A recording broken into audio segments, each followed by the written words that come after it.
landmark judgment ama creamy layer SC ST gi reservation gi matang da Supreme Court gi ruling ama thokpado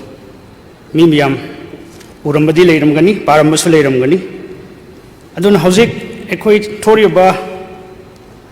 Manipura siga khara mari leina bagi positive sign ama adu ruling do ubaganda aduga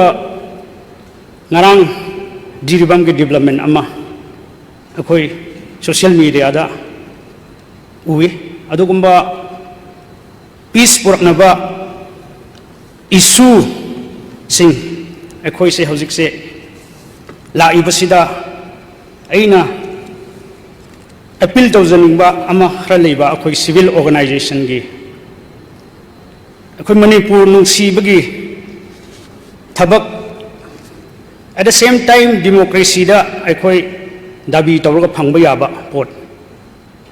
the kind of demands we can do in democratic ways norms tawraga legal law of the land gi matungina tawba yaba singse akhoi tawsi confrontation violence kano tawraga akhoi apam bodu phangningai haibase akhoi thadoksi haibase appeal tawning bani Manipur haibase yam khangi bani yam diverse oiba sir community yamna nagada su sub community yam leiba akhoi kuki du sub community yam leiba asigumba gi interest sida asigumba judgment se sub classification yagani haiba ama pirak pase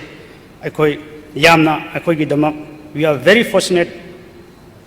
aduna akhoi mi miyam asigumbada khandaraga peace purana ba honna si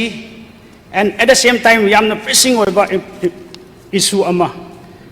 national highway da pesa khairi bise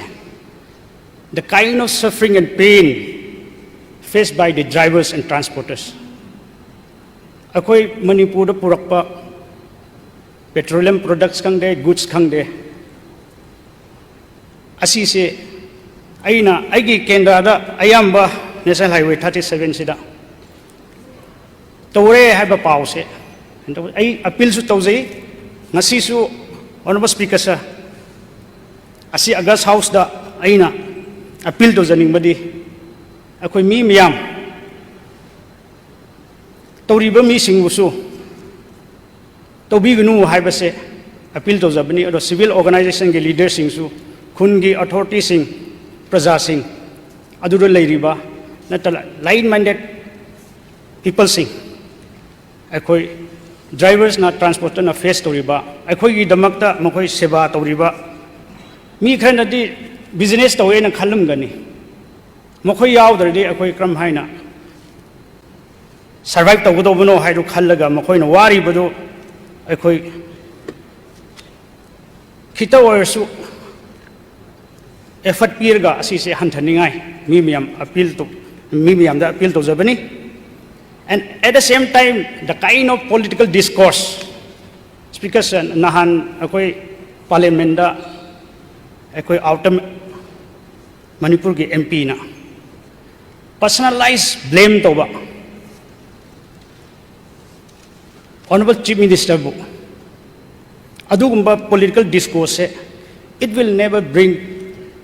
constructive thing to happen in our state. It's not in good taste. Asi kumun se ako'y restrain to si. Asi se ako'y sumde. Hay ba se appeal jo jani budi. At the same time,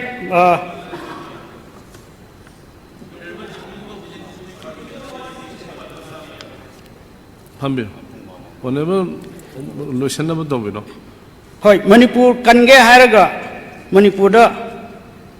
irang semraga Manipur kanga do bunate. Manipur gi mi Manipur kange haraga Manipur ki inclusive oibage wangang sangang tawdaba Manipur kange haraga Manipur gi mi bu hatokpa sainaba asina Manipur kanga do bunate haibasidi I have a very full conviction and I appeal to all the people of Manipur akoi Murup Singh akoi ada ꯂꯩꯔꯤꯕ ꯃꯤ ꯇꯔꯥꯕꯨꯁꯨ appeal ꯇꯧꯖꯕꯅꯤ ꯑꯗꯨꯒ ꯑꯍꯟꯁꯤꯡ we have been watching you people we have been ꯅꯈꯣꯏꯗ ꯑꯩꯈꯣꯏ para ꯇꯝꯖꯔꯤ ꯑꯗꯨꯅ ꯑꯩꯈꯣꯏ ꯈꯔ ꯔꯦꯁꯇ꯭ꯔꯦꯟ ꯇꯧꯔꯝꯃꯒ ꯇꯧꯁꯤ ꯍꯣꯏ ꯎꯆꯤꯒꯤ ꯋꯥꯔꯤ ꯇꯨꯡꯍꯟꯕꯤꯒꯤ ꯋꯥꯔꯤꯗꯣ ꯇꯧꯔꯒ ꯑꯩꯈꯣꯏ ꯃꯅꯤꯄꯨꯔꯁꯦ ꯀꯟꯒꯅꯤ ꯍꯥꯏꯕꯗꯤ ꯁꯨꯛꯂꯩ ꯂꯩꯇꯦ ꯍꯥꯏꯕꯁꯤ ꯍꯥꯏꯔꯒ ꯂꯣꯏꯁꯤꯅꯤ